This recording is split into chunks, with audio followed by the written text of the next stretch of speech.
ہم نے وحدت کی خاطر، امت کی انسجام کی خاطر ہم نے غیر ذمہ دار لوگوں سے لا تعلقی کا اظہار برملا کیا، اس کا ریکارڈ موجود ہے۔ اس ملک میں توہین، تکفیر، تبرہ کا اظہار کون سے مسلک کا عالم ہے جس نے آج تک نہ کیا ہو؟ میں تو سوال اٹھانا چاہتا ہوں کہ سب سے پہلے تکفیریت کا نعرہ، سب سے پہلے تبرہ بے معنی لغوی، تبرہ بے معنی ہمارے عزیزوں کے ذہن میں جو تبرہ ہے اس معنی میں انہی سے بات کرتے ہوئے عرض کر رہا ہوں، سب سے پہلے تاریخ اسلام میں تکفیریت کی بات کس نے کی؟ سب سے پہلے لان تان سب و شتم کس نے کیا؟ اور بہت واضح بات ہے کہ آغاز کرنے والے کو نظر انداز کر کے بعد میں اصلاح کی کوشش کرنا، یا اس کو کسی چادر میں چھپا کر بعد میں اصلاح کی کوشش کرنا، یہ کسی طور نہ معقول ہے اور نہ ہی عملی جامہ اسے پہنانا ممکن ہے۔ اس ملک میں صرف ایک مکتب اور ایک مسلک کے لوگوں کے کلپس نہیں ہیں، بلکہ دیوبندی برادران نے جو حضرت ابو طالب کی شان میں، بعض دیوبندی برادران نے، بعض بریلوی برادران نے، بعض شیعہ برادران نے، کون سا مکتب ہے جس نے اس ملک کے اندر شخصیات کے بارے میں تبصرہ نہ کیا ہو؟ اگر بات یہیں پر ٹھہرے گی کہ اگر کسی کو کسی کے بارے میں نام لینے پر غیظ و غضب اور غصہ ہے تو اس ملک میں یزید کے دفاع میں کتاب بھی لکھی جاتی ہے، اور اس ملک کے مدرسوں سے یزید کی خطا اجتہادی قرار دیتے ہوئے کربلا کے واقعے کے بارے میں انتہائی نامناسب تحریر پیش کی جاتی ہے۔ حضرت ابو طالب کی تکفیر کی جاتی ہے،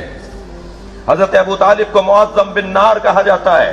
مگر آج تک ہمارے مزاج میں نہیں تھا کہ ہم ایف آئی آروں کی طرف جائیں۔ اچھا ہوا، بہت اچھا ہوا، آپ نے ہماری توجہ دلا دی، بہت اچھا کیا کہ ہمیں بھی یہ روش اختیار کرنی چاہیے، اور انشاءاللہ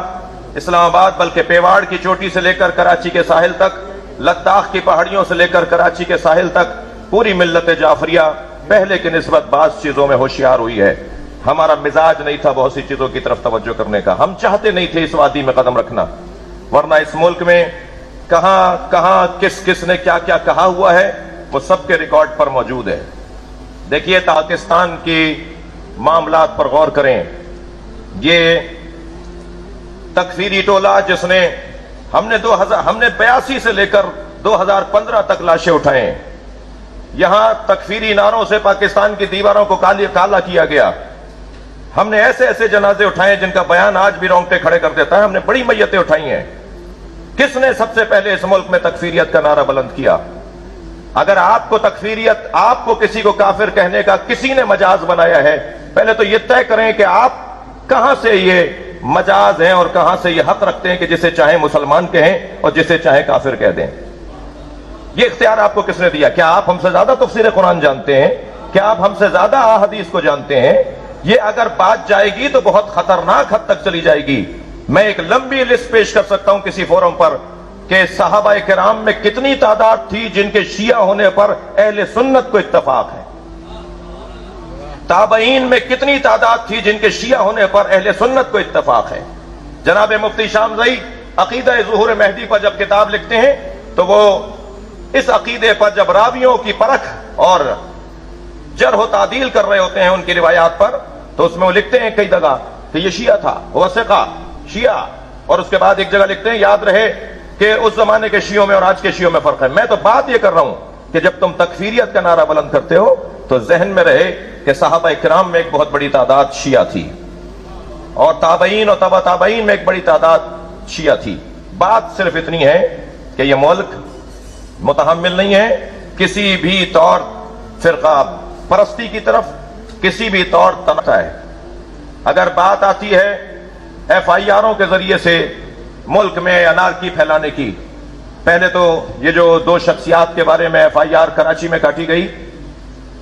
اس کے حوالے سے میں یہ بھی کہتا ہوا گزروں کہ ہم اس ایف آئی آر کو چیلنج کرنے جا رہے ہیں۔ یہ ایف آئی